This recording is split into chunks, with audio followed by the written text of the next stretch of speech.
नमस्कार साथियों। आज के इस वीडियो में हम चर्चा करेंगे कि हिंदी विषय में रोजगार के कितने अवसर उपलब्ध होते हैं, किस प्रकार का रोजगार हमको मिल सकता है। तो सबसे पहले हम देखेंगे रोजगार को हमने दो क्षेत्रों में, हिंदी विषय के साथ, खास करके जो लैंग्वेज है उनके साथ, एक तो नौकरी वाला क्षेत्र जिसे जॉब या गवर्नमेंट सर्विस हो सकती है, दूसरा क्रिएटिव फील्ड सृजनात्मक क्षेत्र में हमारे पास रोजगार होंगे। दूसरे अन्य विषयों में नहीं, लेकिन हिंदी, अंग्रेजी और संस्कृत जैसे विषयों में जो लैंग्वेजेस होती हैं उनमें एक ये सृजन क्षेत्र भी होता है, क्रिएटिव फील्ड भी होती है जिसमें हम रोजगार पा सकते हैं। तो सबसे पहले हम ये क्रिएटिव फील्ड की चर्चा कर लेंगे, इसके बाद फिर हम विस्तार पूर्वक नौकरी के बारे में चर्चा करेंगे कि किस किस फील्ड में, किस क्षेत्र में किस प्रकार की नौकरियां हमको मिल सकती हैं यदि हमने हिंदी विषय के साथ पढ़ाई की है। तो सबसे पहले हम देख लेते हैं क्रिएटिव फील्ड में क्या है हिंदी विषय के विद्यार्थियों के लिए।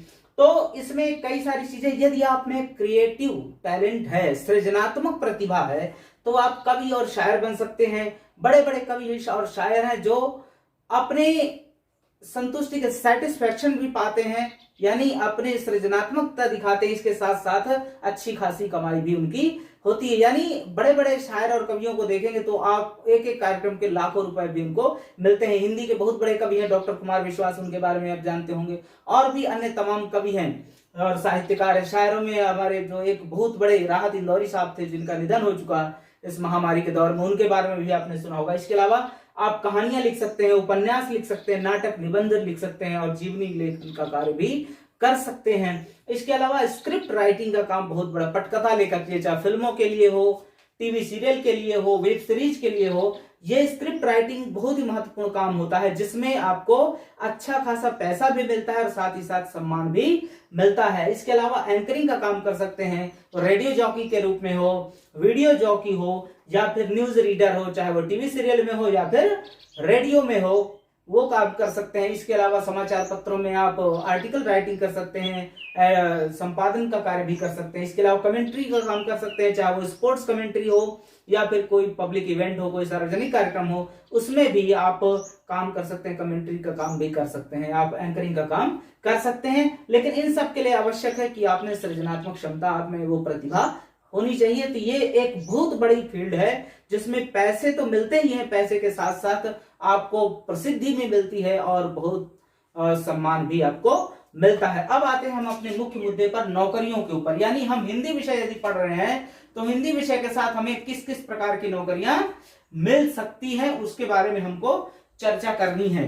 तो नौकरी, देखिए, हिंदी विषय के साथ आमतौर पर मानते हैं कि नौकरियों के मामले में सिर्फ सरकारी नौकरियां मिल सकती हैं, प्राइवेट में कोई स्कोप नहीं है। लेकिन ये बिल्कुल गलत बात है। मैं नौकरियों को भी एक पब्लिक सेक्टर और प्राइवेट सेक्टर में बांट देता हूं। तो पब्लिक सेक्टर यानी जिसको गवर्नमेंट सर्विसेज कहा जाता है, सरकारी क्षेत्र कहा जाता है, दूसरा एक प्राइवेट सेक्टर। तो सबसे पहले उसको देख लेते हैं, फिर इसमें आएंगे। तो प्राइवेट क्षेत्र में आप टीचिंग का काम कर सकते हैं, जो जिसके बारे में आमतौर पर जानते हैं कि टीचिंग का काम ही है जो कर सकते हैं।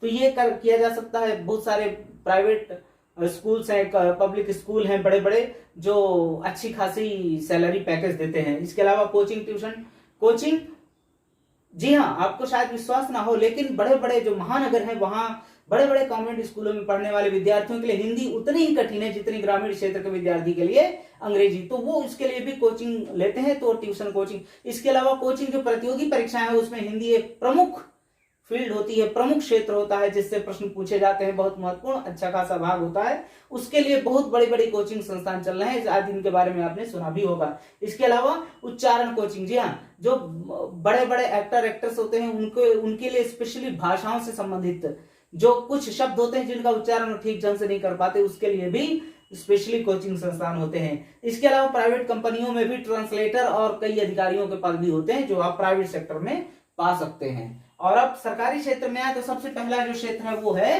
टीचिंग का, यानी शिक्षण का क्षेत्र है। अब शिक्षण भी 3 स्तर का, पहला प्राइमरी एजुकेशन, दूसरा सेकेंडरी एजुकेशन और तीसरा हायर एजुकेशन। प्राइमरी एजुकेशन में प्राथमिक शिक्षक बहुत व्यापक पैमाने पर केंद्र सरकार में भी और राज्य सरकार में। केंद्र सरकार में आप देखते हैं जो केंद्रीय विद्यालय, वहां पर प्राइमरी टीचर होते हैं, और राज्य सरकारों में तो होते ही है। तो ये बहुत बड़ी फील्ड है जहां पर आपके लिए रोजगार मिल सकता है। इसके अलावा सेकेंडरी एजुकेशन यानी माध्यमिक शिक्षा, माध्यमिक शिक्षा में केंद्रीय विद्यालय, जैसे केंद्रीय विद्यालय संगठन है, नवोदय विद्यालय समिति है, उनमें आप टीजीटी, पीजीटी और प्रिंसिपल तक बन सकते हैं। इसके अलावा राज्य सरकार के जो होते हैं वहां भी टीजीटी, पीजीटी होते हैं, सहायक अध्यापक होते हैं, और वहां पर भी प्राचार्य तक जाया जा सकता है। सभी राज्य सरकारों में होता है। खास करके जो हिंदी भाषी क्षेत्र है वहां तो हिंदी शिक्षक होता ही है हर स्कूल में। इसके अलावा हायर एजुकेशन में, उच्च शिक्षा में, कॉलेज और यूनिवर्सिटी में assistant professor, associate professor, professor और कई अन्य डीन जैसे पदों तक पहुंच सकते हैं। तो ये तो टीचिंग फील्ड थी, जो सबसे बड़ा और सबसे व्यापक क्षेत्र है जिसमें रोजगार के सबसे अधिक अवसर उपलब्ध होते हैं हिंदी विषय के विद्यार्थियों के लिए। इसके अलावा और भी बहुत सारे फील्ड है, उनमें देते हैं। एक बहुत महत्वपूर्ण क्षेत्र है जिसके बारे में बहुत कम लोग जानते हैं, वो है जो लोक सेवा आयोग होता है, चाहे वो संघ लोक सेवा आयोग हो या राज्यों के लोक सेवा आयोग हो। संघ लोक सेवा जिसको यूपीएससी और राज्य लोक सेवा आयोग जो पीएससी कहलाते हैं, उनमें प्रमुख रूप से इसमें क्या होता है, एक तो भाषा का प्रश्न पत्र होता है, उसकी मुख्य परीक्षा जो होती है, तो भाषा में जो हिंदी भाषा है उसके लिए जिसे सामान्य हिंदी कहते हैं। इसके अलावा एक ऐसे का निबंध का प्रश्न पत्र होता है, तो हिंदी विषय वाले हिंदी में निबंध लिखते हैं, हिंदी भाषा जो पढ़े होते हैं, और अंग्रेजी वाले अंग्रेजी में लिखते हैं। ये हो गया। इसके अलावा जो मुख्य परीक्षा होती है उसमें वैकल्पिक विषय के रूप में हिंदी सबसे महत्वपूर्ण विषय होता है, जो सब बहुत अच्छा स्कोरिंग भी होता है, यानी उसमें अच्छे अंक मिलते हैं, और इसके अलावा उसका जो सक्सेस रेट है वो भी बहुत अच्छा है। यानी संघ लोक सेवाएं और लोक सेवाओं की परीक्षाओं में हिंदी बहुत महत्वपूर्ण है और बहुत ही सफलता प्रदान करने वाला विषय होता है। और इसके अलावा जो प्रतियोगी परीक्षाएं होती है, चाहे एसएससी हो, बैंकिंग हो, रेलवे हो,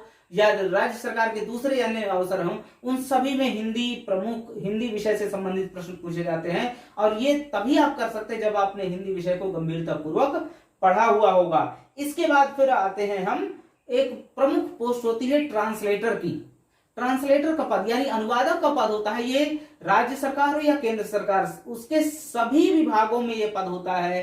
रेलवे हो, बैंक हो, आरबीआई है, एफसीआई है, गेल, भेल, SAIL, NTPC, ONGC, IOCL, HPCL, BPCL, जितने भी पब्लिक सेक्टर के विभाग हैं सभी में ट्रांसलेटर की पोस्ट होती है, अनुवादक की पद होते हैं। इसके अलावा राज्य सरकार के भी जितने भी विभाग होते हैं सभी विभागों में ट्रांसलेटर का पद होता है। और इसके लिए आवश्यक होता है कि आप स्नातक स्तर पर हिंदी विषय पढ़े हुए हों। इसके अलावा साथ में अंग्रेजी विषय का होना भी अनिवार्य है। तो जिस विद्यार्थी ने स्नातक विषय में हिंदी और अंग्रेजी दोनों विषय पढ़ा हुआ है उसके लिए ये अनुवादक का पद बहुत अच्छा है, और बहुत व्यापक संख्या में इसके पद इसकी रिक्तियां निकलती हैं। तो यदि आप में ये है तो आप इस पद के लिए आवेदन कर सकते हैं। इसमें बहुत अच्छा सैलरी पैकेज होता है, बहुत आकर्षक सैलरी होती है। इसके अलावा एक प्रमुख पद है, कौन सा, राजभाषा अधिकारी का। आप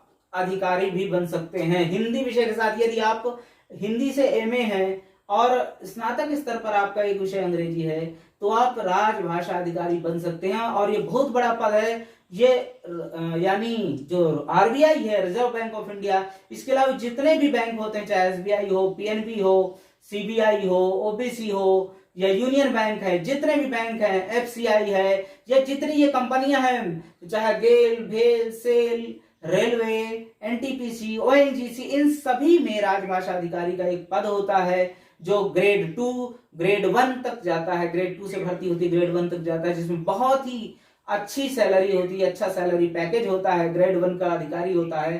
तो ये पद भी आप पा सकते हैं, बशर्ते आपको एमए हिंदी विषय के साथ होना चाहिए और स्नातक स्तर पर एक विषय के रूप में अंग्रेजी आपको पढ़ा होना चाहिए। तो आप राजभाषा अधिकारी भी बन सकते हैं, जिसमें आपको सम्मान भी है, अच्छे सैलरी पैकेज भी है। तो इस प्रकार से हिंदी विषय यदि आप पढ़ रहे हैं तो बहुत सारे क्षेत्र हैं, रोजगार के बहुत सारे अवसर हैं। ये सभी मैंने आपको विस्तार पूर्वक आपके समक्ष रखा है। आशा करता हूं आपको ये समझ में आया होगा। लेकिन याद रखिएगा, कोई भी रोजगार आपको तभी मिल सकेगा जब आपने पढ़ाई बहुत अच्छे ढंग से की है, तैयारी अच्छे ढंग से की है। यदि हिंदी विषय है तो आमतौर पर लोग मान लेते कि इसको क्या पढ़ना है, ये तो आ ही जाएगा। जी आ जाएगा, अच्छी बात है, लेकिन रोजगार पाने के लिए आपको उस विषय की तैयारी बहुत अच्छे ढंग से करनी होगी, तभी आप रोजगार पा सकेंगे।